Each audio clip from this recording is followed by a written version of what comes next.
Bonjour les amis, on est dans un bureau incroyable, c'est le Parlement européen. Bonjour Virginie Joron. Alors comment ça va d'abord? Ça va très bien, je vous remercie. Donc ça bouge, il y a une question un peu désagréable, j'ai envie de poser, mais elle concerne tout le monde. C'est simplement quand on est dans une situation extrême, on a l'impression qu'il n'y a que les partis extrêmes qui s'agitent. Comment ça se fait ça?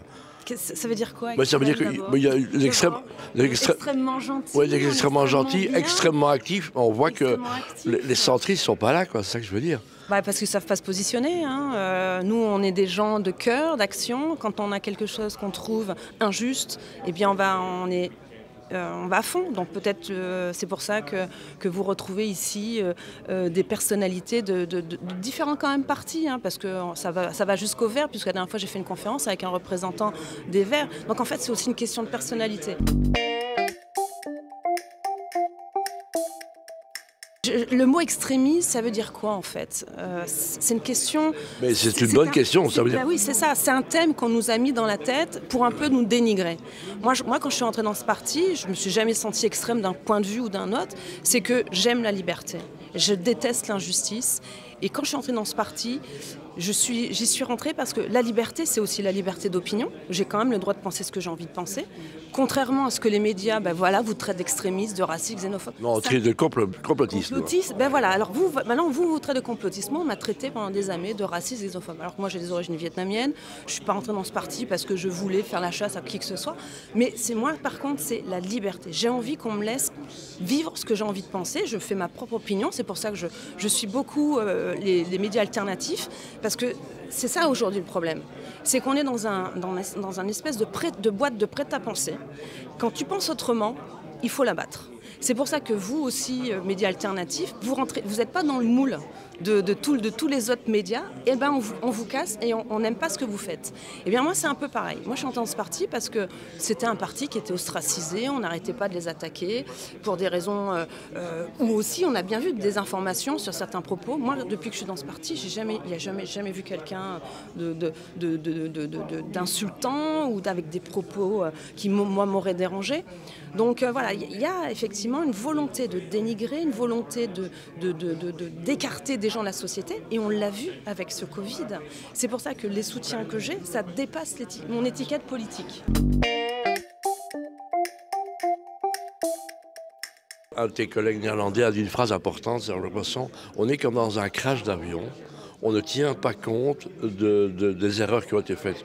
Or ici, on a l'impression qu'il n'y a pas eu de crash, qu'on n'a pas retrouvé la carlingue, et dans un carlingue dans l'avion qui a fait un crash, qu'est-ce qu'on trouve?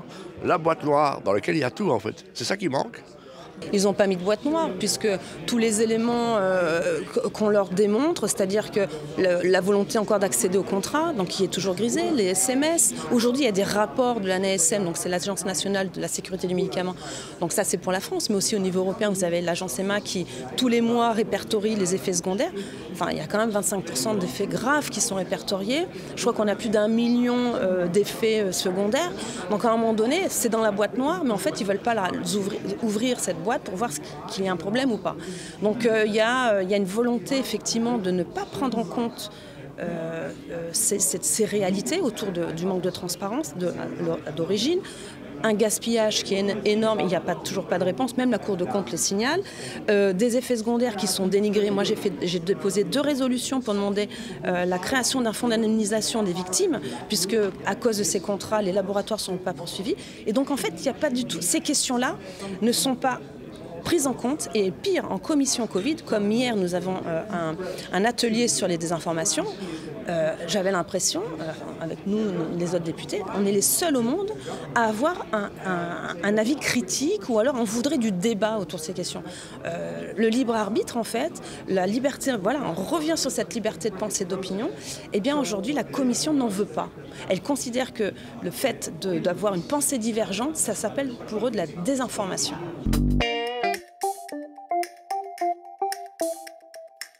Et alors on fait du off en matière de journalistique. Est-ce qu'il existe du off en matière politique? Est-ce qu'il y a des gens qui viennent nous dire « je vous soutiens mais je ne peux pas parce que mon parti me l'interdit » ? Non, aujourd'hui, les étiquettes politiques, comme je vous l'ai dit, ça dépasse certaines étiquettes politiques. Et comme vous l'avez vu, il faut être courageux, entre guillemets, pour porter ce combat, parce qu'on vous traite de complotiste. Moi, j'ai aucun problème avec ça, puisque avant, on me traitait d'autres choses, d'autres noms d'oiseaux. Donc, il n'y a pas de problème. Et par contre, c'est vrai que pour certains, du jour au lendemain, des gens qui étaient invités sur les plateaux, on les traite de complotistes. Je peux comprendre que ça les freine. Mais c'est d'ailleurs pour ça.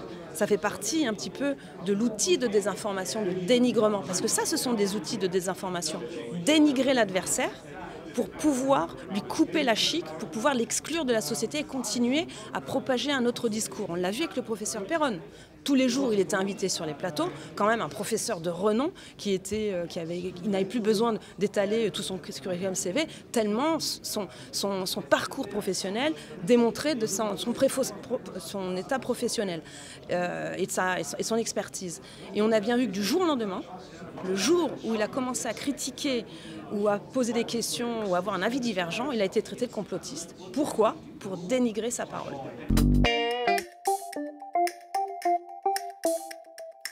Voilà, je pense qu'aujourd'hui, moi, mon objectif et le but aussi de mes autres collègues, c'est de vous donner toutes les informations pour prendre demain les bonnes décisions, puisque aujourd'hui encore, on nous pousse à avoir la 4e, voire la 5e dose. Donc l'objectif, pour moi, est celui-ci. Après, j'ai envie de dire, voilà, c'est fait. Bon, ben voilà, il faut continuer, puisque malheureusement, il y a des autres. La vie continue, j'ai envie de dire, pas malheureusement, mais en tout cas, aujourd'hui, ils ont assez d'informations pour prendre la bonne décision. Je ne dis pas aujourd'hui aux gens, faites-vous ou faites pas. Je dis, regardez. On est là pour vous donner toutes les informations. Il n'y a pas de désinformation. Et pour que demain, vous preniez vraiment en leur âme et libre arbitre, en fait, hein, c'est ça. En leur âme et conscience, oui, je me fais vacciner. Non, je ne me fais pas vacciner. Ce qui a manqué pendant ces 3 ans.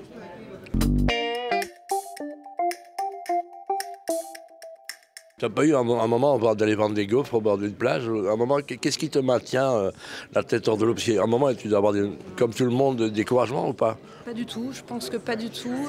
On est dans le juste depuis le début. Comme je vous le dis, moi je viens d'un parti où déjà on était mis de côté. Donc en fait cette énergie on l'a déjà à la base. Et en plus de voir qu'il y a eu une réceptivité du message assez rapide, où j'ai reçu beaucoup de soutien.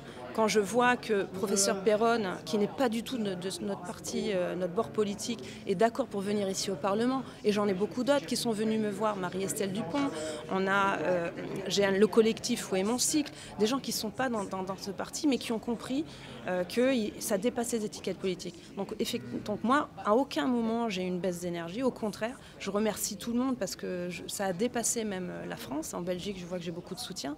Et c'est ça en fait qui me maintient, c'est que le temps nous donne raison.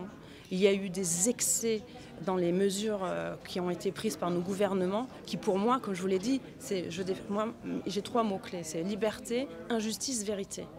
Et l'injustice qu'il y a eu autour de ces mesures, aujourd'hui encore, si je peux le dire tous les jours, aujourd'hui en France, il y a des personnels suspendus, du personnel qui avait un métier depuis des années, ils ne peuvent toujours pas aller travailler. Clairement. Donc ça, c'est injuste et ça, c'est mon moteur. Je trouve ça insupportable pour en plus aucune raison valable.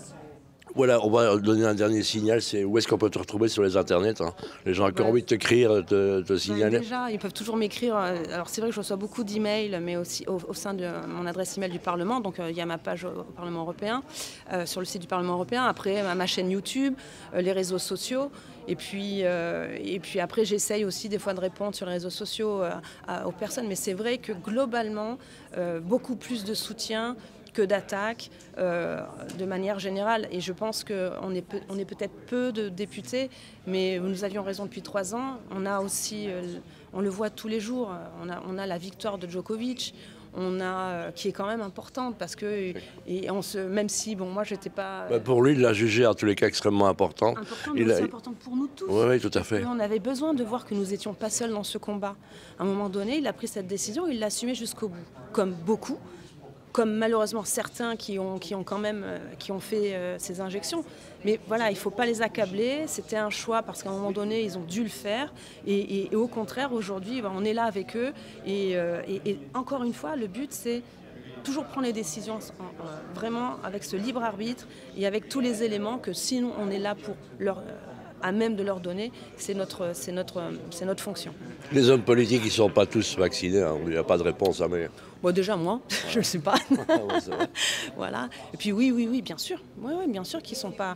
Parce que même s'il y a eu la mise en place du pass sanitaire, parmi eux, ils ne sont pas tous vaccinés. Et puis aujourd'hui, je crois que la 4e dose, j'ai les stats, là, je vous donnerai le document, c'est un flop total. Je crois qu'en France, la 4e dose, il y a 6%.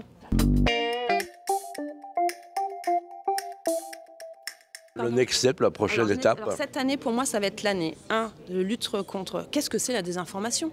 Finalement, on commence l'année avec une audition sur la désinformation, où en fait on nous fait croire que c'est eux qui ont la parole sacrée, ce sont eux, la Commission européenne, le ministère de la vérité, et tout ce qui est autour, une parole divergente serait de la désinformation. Donc ça, c'est très important. Pourquoi ? Parce qu'on l'a vu avec la crise Covid. Je n'irai pas plus loin sur l'autre crise, mais on va le voir avec les élections européennes, où ils vont dénigrer les partis un peu dits extrêmes, comme vous avez dit. Complotistes, quoi. Complotistes, bienvenue dans le club. Hein. Ceux qui ne sont pas dans leur moule. Donc le problème, c'est que la désinformation, c'est une arme de guerre. Et on le voit, ils l'ont utilisé pour la crise Covid. Donc on va faire, moi cette année, on va travailler sur ce sujet. Je vais travailler aussi... Il y a une loi, je m'excuse de te couper, il y a une loi sur les lanceurs d'alerte aussi, qui peut modifier beaucoup la donne en fait. Effectivement, il y a une directive sur la protection des lanceurs d'alerte, mais ça reste qu'une directive.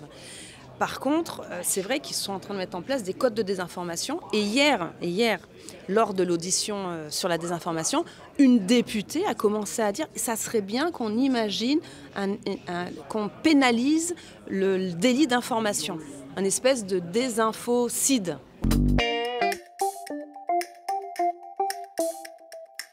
Les personnes qui ont vécu un malheur avec ces effets secondaires, parce que malheureusement aujourd'hui c'est un peu la saison, c'est qu'ils se retournent vers des avocats qui, j'espère, et c'est aussi l'objectif, qu'on trouve des avocats qui soient bons, bien formés et qu'ils le fassent avec, on va dire, de manière citoyenne, à ne pas profiter de la situation.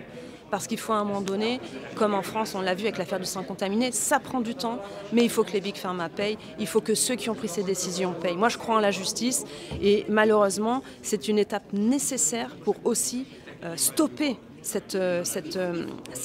tsunami, parce qu'on n'a pas eu le temps d'en parler, mais parce qu'il y a la stratégie vaccinale que l'on connaît aujourd'hui, mais il y a une volonté demain d'intégrer ce système du mRNA, donc l'ARN messager. Il y a eu un colloque la semaine dernière, donc ils considèrent que ce système fonctionne, ils veulent donc le développer pour tous les autres vaccins. Donc on n'est qu'au début de cette stratégie, donc là, il est important qu'ils voient qu'à côté de ça, eh bien, la résistance s'organise. La résistance s'organise et qu'il faut payer à un moment donné s'il y a un problème. Très bien, on va terminer avec ça que feel good. C'est quoi le plus beau compliment qu'on t'ait fait depuis que tu mènes ce combat ? On vous aime. Je ne sais pas si c'est un compliment, mais moi, ça m'a touchée au téléphone. J'ai eu quelqu'un hier qui était très contente de m'avoir sur un space qu'elle souhaitait depuis un moment, une citoyenne de Fréjus.